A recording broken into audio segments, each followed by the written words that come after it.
Bon, SNK, je pensais qu'on allait à Tokyo, en ville, à Mégalopolis. On est toujours à Tokyo, quelque part. Ah ouais, mais là, j'ai l'impression qu'on est, je sais pas, dans une banlieue façon Ranma 1,5. Ça a pas l'air fantastique. Genre, je m'attends pas à une salle de ouf. Là, où est-ce qu'on est? Alors, on est à la station Ekoda. Okay. Notamment dans le coin, il y a un des meilleurs katsudon de Tokyo, mais c'est pas pour ça qu'on est là, oui. Du coup, on est à Ekoda et on va aller à Ebisen, voilà, qui est une salle d'arcade. Tu sais, moi je suis le vieux dans l'histoire, donc c'est la salle d'arcade des anciens, l'ancienne qui respire le bonheur, la joie de vivre, et où on trouve c'est les meilleurs jeux quelque part. Les meilleurs jeux, est-ce que je risque de trouver mon fameux Hokuto no Ken Punchmania? Je dirais no way, mais c'est pas pour ça que ça va pas être bien. Mais on va trouver le jeu de tonton. Wow. Oui, mon jeu. C'est quoi ton jeu d'arcade du cœur? Je sais pas. C'est pour ça qu'on va le trouver quelque part. Il est malin, du coup tu risques pas d'être dessus. Ben voilà. Lui il sait. Non, c'est une super salle et surtout c'est important de vous montrer qu'il y a des salles sympathiques en dehors du centre-ville. Maintenant, retenez bien le nom Ebisen parce que sinon, vous voyez où on est. Genre là, c'est là. Genre tu sais pas, t'as aucune chance de trouver. Hein. Donc Google Maps est mon ami. Effectivement. Bon, let's go. T'es prêt pour Hokuto no Ken? C'est bon. On y va.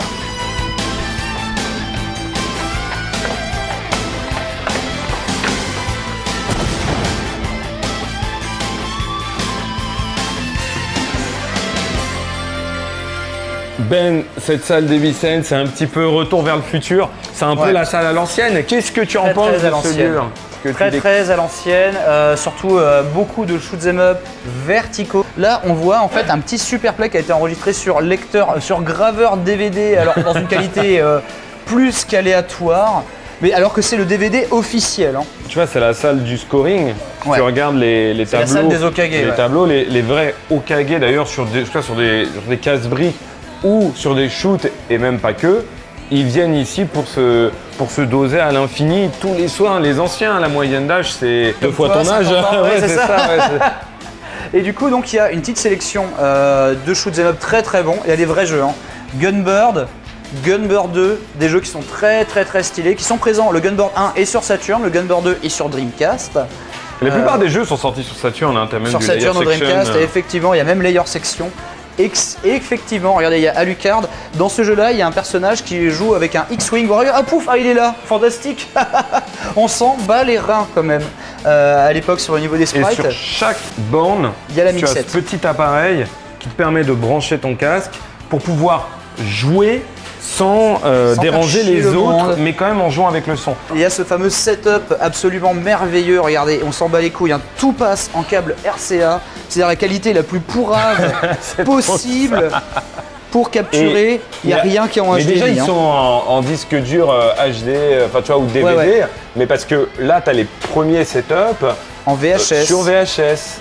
Et oui. Et quelque part, tu sais que tu es dans une salle qui respire l'amour de l'arcade et du shoot. Et la pingrerie d'upgrader son setup aussi également. Ça respire un petit peu ça, un petit peu l'arnaque. Il y a du street, enfin bref, tout voilà, il y a des classiques. Mais grosso modo, c'est la salle où tu viens pour on va dire te friter avec l'élite du shoot. Ah ouais, des vrais Hokage. Et surtout, les parties sont à 50 yens pour la plupart. Oui, c'est une des moins chères. Donc ça, si vous voulez doser tout un après-midi, c'est une des mieux et une des moins chères de Tokyo.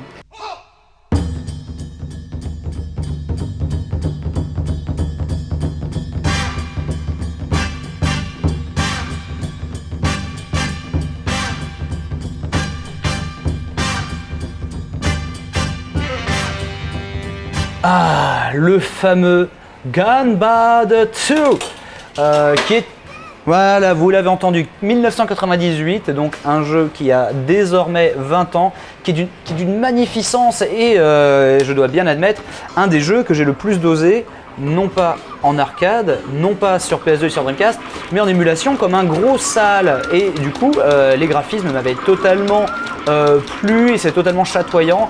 Et il n'y a quand même rien à voir entre la version émulée et la version sur un écran comme ça vertical, totalement stylé. Et j'aime bien tapoter comme ça sur le stick.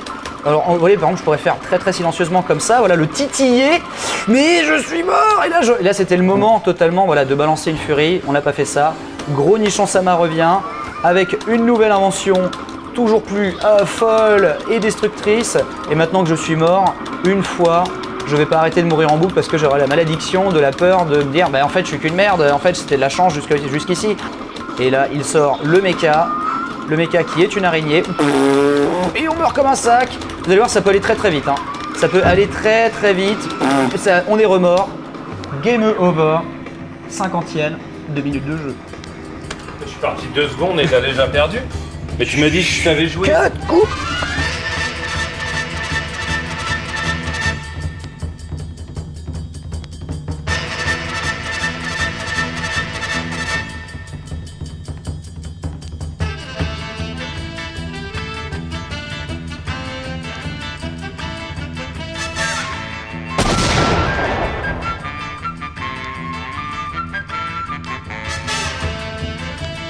Du coup, c'est une petite salle parce que c'est sûrement pas très rentable vu que t'as que des mecs qui viennent faire une pièce pour performer. C'est ça, les mecs jouent 3 ans, sachant que la plupart des bornes sont à 50 sauf une borne. La borne qui est ici, que je voulais vous montrer, c'est la borne Nessica. Et Nessica, c'est un système un petit peu particulier. De jeux qui sont sur le réseau internet du Japon, qui ne marche pas. Et il y a un PC dans la borne où ça va DL les jeux quand tu as envie d'y jouer. Et du coup, il y a plein de jeux. Il y a des jeux en 3D, des jeux en 2D. Il y a Street Fighter 03, Rastan, mais il y a aussi Ikaruga, Street Fighter 4, Hyper Street Fighter 2, Street Fighter 3, Persona 4 Ultimate, Persona 4 Ultimate 2. Il y a Skullgirl aussi. Bon, du coup, on se bute un petit coup quand même. Allez, tu veux jouer à quoi? Mais je ne sais pas, tu choisis ton jeu, mais par contre mets un jeu à la con. On peut jouer au jeu dégueulasse Samurai Spirits de SNK en 3D. Ah oui, en 3D. Ah oui, oh là là. Pour casser avec toi, une seule lettre, ça ne suffit pas. Avec toi, pour casser, il faut l'alphabet tout entier.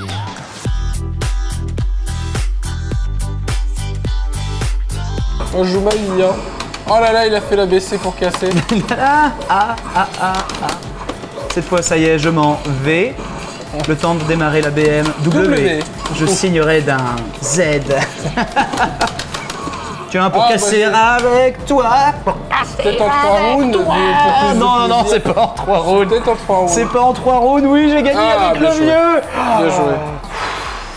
J'ai battu Karaté à un jeu de baston. Et c'était pas dégueulasse. C'était vraiment legit.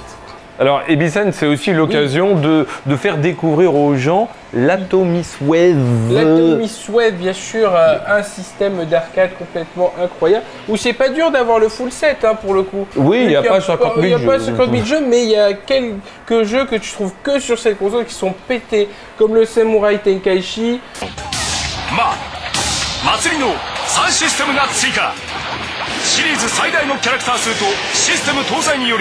Le Neo Geo Battle Coliseum. Ouais, Neo Geo Battle Coliseum, le Hokuto no Ken, ou Rumble Fish 2 qui est jamais sorti ailleurs et qui est un chef-d'œuvre de jeu de baston.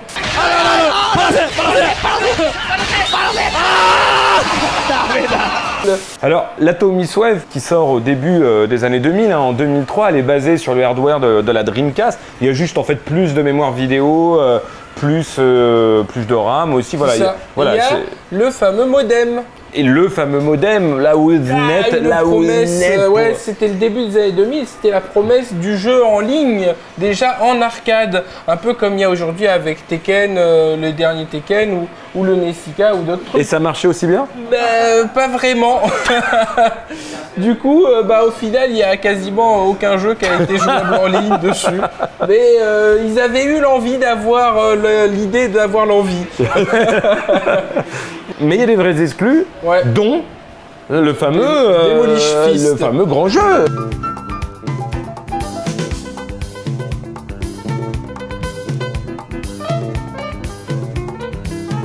L'Atomiswave, c'est un bon loot. Oui. Ton top 3 des jeux Atomiswave. Samurai Tenka. Le 6 donc. Ouais, KOF 11 et Hokuto no Ken, je pense. Ah, et Rumblefish. Ah. Voilà, l'Atomiswave, quelque chose à posséder, des très bons jeux, ça reste globalement accessible pour la plupart des jeux. Et en plus, il y a des jeux secrets qu'on ne connaissait pas, mais qui sont jouables à Ebisen. Oui.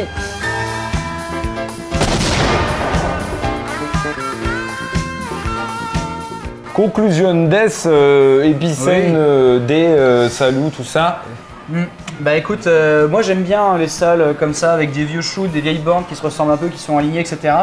Et qui sont vraiment indés et à 50e, ça c'est vraiment pas mal. Oui. Donc la borne, la salle, je peux pas vraiment en dire du mal, elle est pas non plus très grande, par contre elle est très rentable, mais c'est surtout en fait que ça, les mecs, c'est des salles trop indées, je pense, pour pouvoir trouver mon jeu du cœur, mon jeu Sama de bronze, d'argent, d'or. Le punch machin, tout ça divin, là. tout ça, genre un jeu que je rêve de jouer depuis des milliards d'années, c'est le Punch Mania Hokuto no Ken. Le 1 ou le 2, je m'en fous, mais je veux jouer à Hokuto no Ken.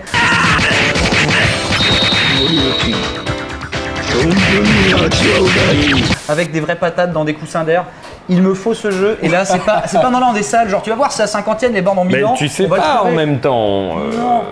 Oui, non, les gens jouent à Tetris, ils vont pas après se poser dans des Au sacs moins de cette frappe. salle, elle répond à un besoin spécifique, le high score, les shoots qui sont une grande partie de l'arcade, bien sûr. Effectivement. Non mais je suis d'accord, en fait c'est presque un mini musée et en plus... Et t'as une déco typique, tu vois, qui suave Je suis d'accord, l'ancienne. c'est l'un des derniers temples du Kung Fu Shaolin, du shoot 'em up. C'est ça. Mais quelque part c'est pas ce que je recherchais. Donc je mets à cette salle un 6 sur 10 pour la forme.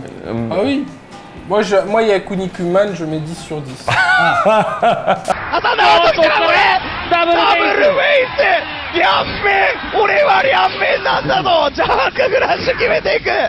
Le jeu par contre je mets 10 sur 10 aussi.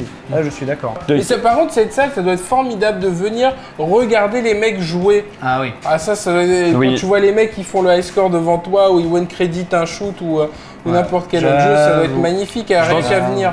C'est la conclusion de la sagesse de Monsieur Karaté. C'est typique, c'est à voir, ne serait-ce que pour voir comment les gens encodaient des jeux vidéo au magnétoscope. C'est ça.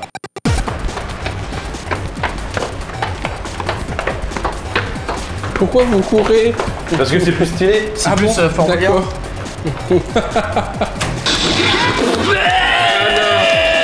Et ça gagne. Ça gagne. Ok. C'est vrai, mec à fond depuis le début, moi je jouais ma vie. Je m'avoue vaincu. Par contre on peut voir si tu bats Ressortman.